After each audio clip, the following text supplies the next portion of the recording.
Welcome to the Siege of Alexandria.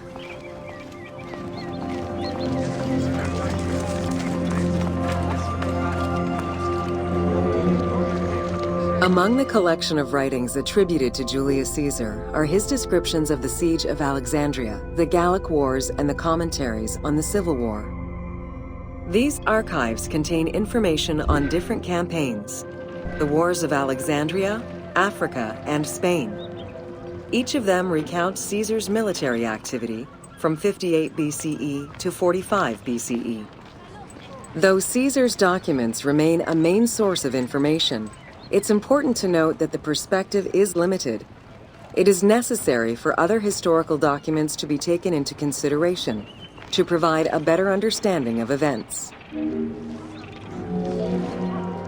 The Siege of Alexandria closely relays the events of the Civil War that led up to the event and describes how Caesar was besieged in the palace of the Ptolemies.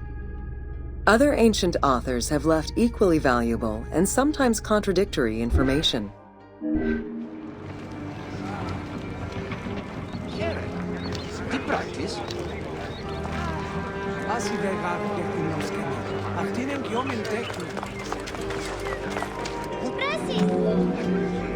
In the events leading up to the Siege of Alexandria, Cleopatra VII and her brother were fighting over control of Egypt.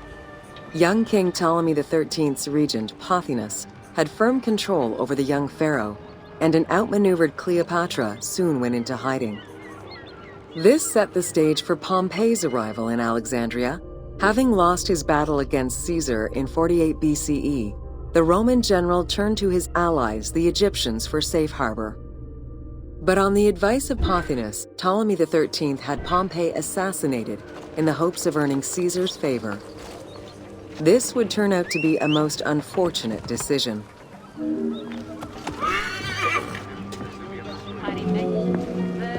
Upon his arrival in Alexandria, Caesar was presented with Pompey's head.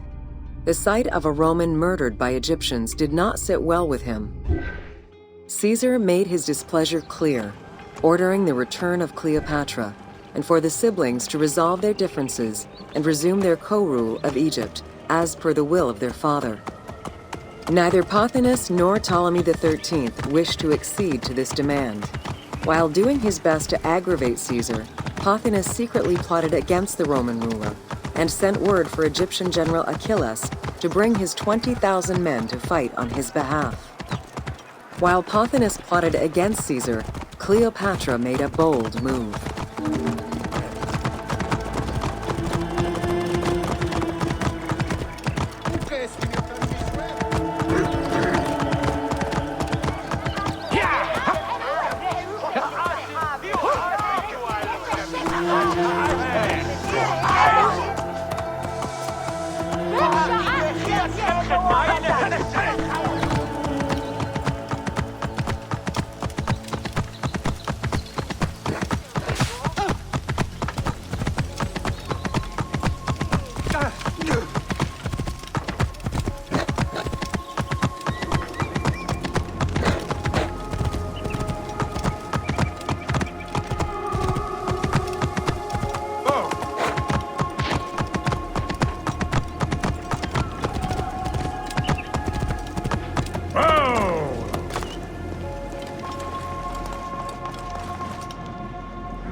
There are various descriptions of the encounter between Caesar and Cleopatra. One report states that she snuck into the palace alone at night. Another account claims she was accompanied by an ally and was brought inside the palace wrapped in a carpet bag. Though exactly what happened at this fateful meeting is up for debate, what is known is that Cleopatra met with Caesar and earned his approval. Pothinus and Ptolemy XIII were most vexed with this turn of events.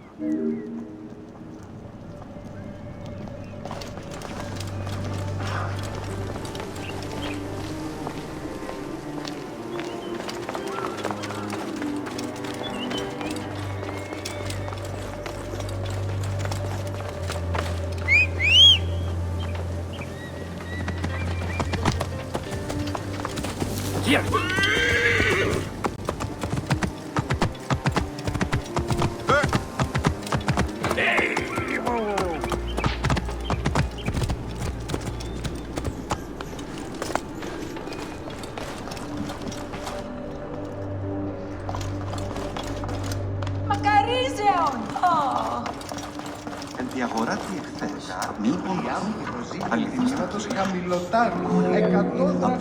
With Cleopatra finally present, Caesar chose to act as mediator between the siblings in the hopes of a peaceful resolution. It did not take long for things to sour. During a banquet given to celebrate the reconciliation, there was an assassination attempt on Caesar. It was the Roman leader's own barber who thwarted the attack. Once it was revealed that the king's regent, Pothinus, had ordered the attack, Caesar had him executed. He then placed the young king under guard. Νικήκαμε τους εχθρούς ημών. Ελεύθεροι νιώσομεν στο μέλλον. Ότι έβρονε το άλλο. Πού βιώσαμε στην κρίση της αντέρφας, αυτή άρα τι έγινε. Αυτή η αφήκνουμε της αγοράς. Αγγελίες υπερομένες.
Caught within the palace with roughly 4,000 troops, and with the knowledge that the arrival of enemy forces was imminent, Caesar sent for help from Syria, Rhodes, and Cilicia.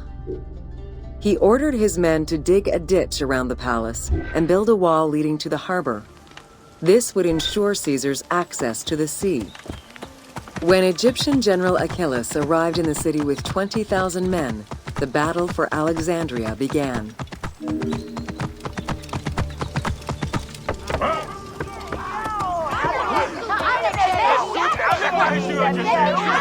With so few men at his disposal, Caesar could not risk a battle just yet. He sent ambassadors to Achilles in the name of Ptolemy to propose a truce. Knowing that the orders did not come from the young king, and angered by the pharaoh's imprisonment, Achilles had the messengers assassinated. With Caesar confined within the palace, Achilles positioned his troops around the city. Skirmishes broke out throughout the streets of Alexandria and went on for several days and nights. Though they were outnumbered, Caesar's men were able to hold the enemy back. This prompted Achilles' next move: capture the Roman fleet stationed in the harbor.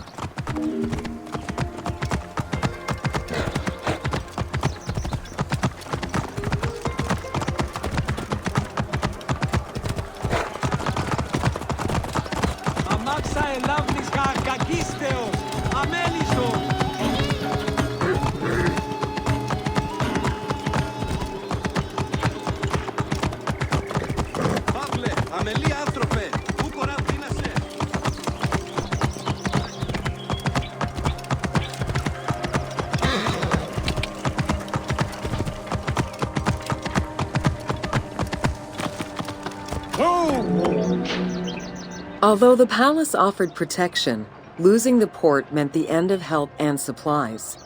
Caesar knew he had to protect the fleet. While he and his troops succeeded in regaining control of the port, he knew it would be impossible to sustain. Caesar ordered the burning of the ships. With passage back to the palace closed off, he headed for the lighthouse of Alexandria.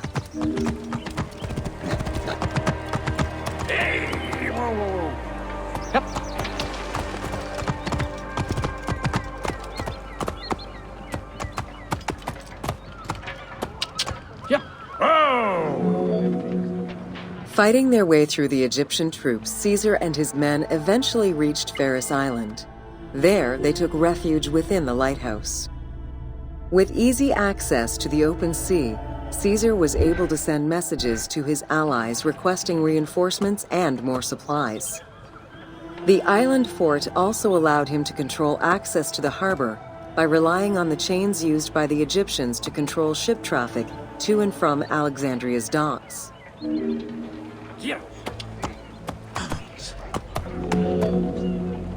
The exact chronology of events during the war in Alexandria remain imprecise.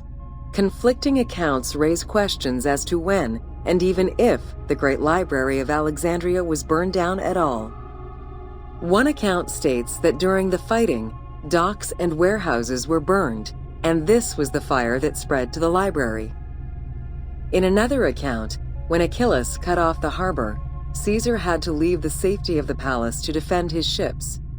As the enemies battled across the port, their arsenals set ships ablaze, and this destruction spread to the library.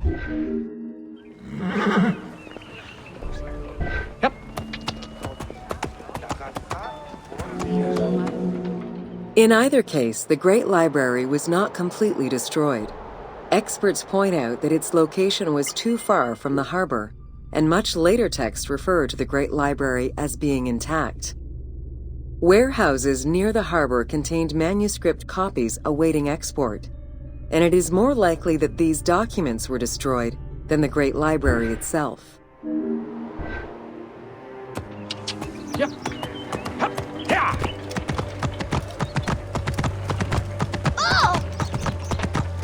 Hey! Whoa, whoa, whoa. Yep. The destruction of the Great Library may have been due to a number of fires over the ages. Its end was probably closer to the 4th century CE, when the Christian Emperor Theodosius I ordered the closure of all pagan temples. While some documents survived after being moved away, it remains unclear just what knowledge may have been lost. Yep. Whoa, whoa. Yeah.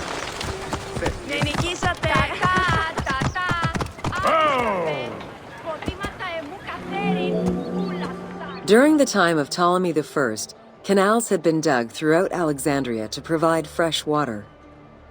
Ganymedes had his men take control of these canals. After isolating their own water supply, he had his men pour salt water into the canals and cisterns that led to Caesar's camp.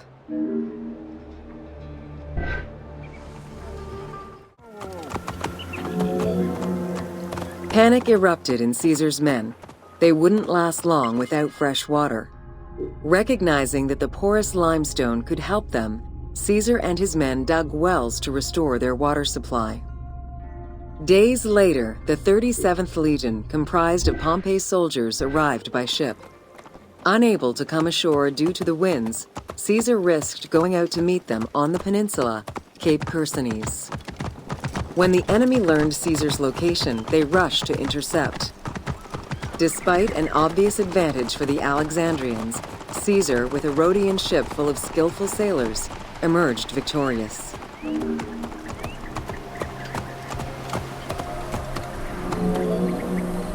With help from the Allied ships, Caesar's victory enabled him to push the Egyptians back and secure the lighthouse. Gaining control of Pharos Island sent the Alexandrians into the sea and swimming back to the city. However, Caesar's fortification of the island didn't last long. The enemy regrouped and were set to storm the island. Panic-stricken, in spite of Caesar's encouragement, many of his men then fled their posts, either by ship or jumping into the sea.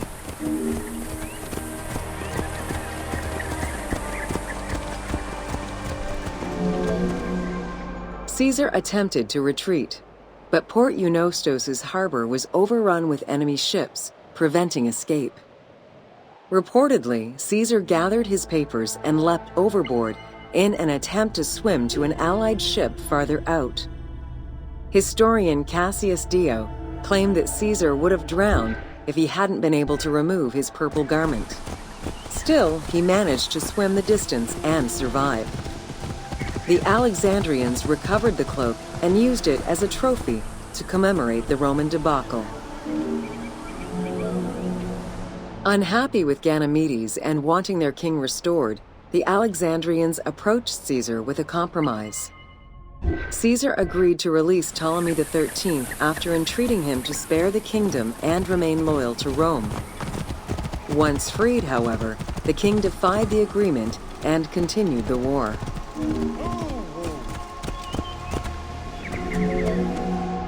By this time, a faithful ally of Caesar's, Mithridates, arrived in Egypt, clashing with Ptolemy's troops at Pelusium.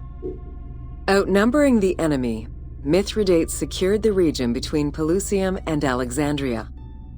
Ptolemy, warned of Caesar's ally marching on Alexandria, sent his troops to prevent passage over the river. Whoa! Mithridates warned Caesar in time, and the two groups confronted the armies of Ptolemy in the Delta. In the Battle of the Nile, the Romans gained the upper hand, sending the Egyptians fleeing. In the tumult and panic, King Ptolemy XIII drowned in the Nile. Yep. Hey! Whoa!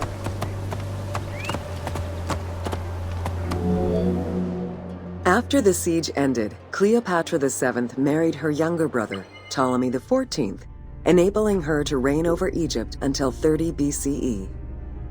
Under her rule, Alexandria settled into its position within the Roman Empire and eventually surpassed Athens as one of the most important cities in the Roman Empire. Julius Caesar remained in Egypt for a short time. He and Cleopatra would later have a son named Caesarion.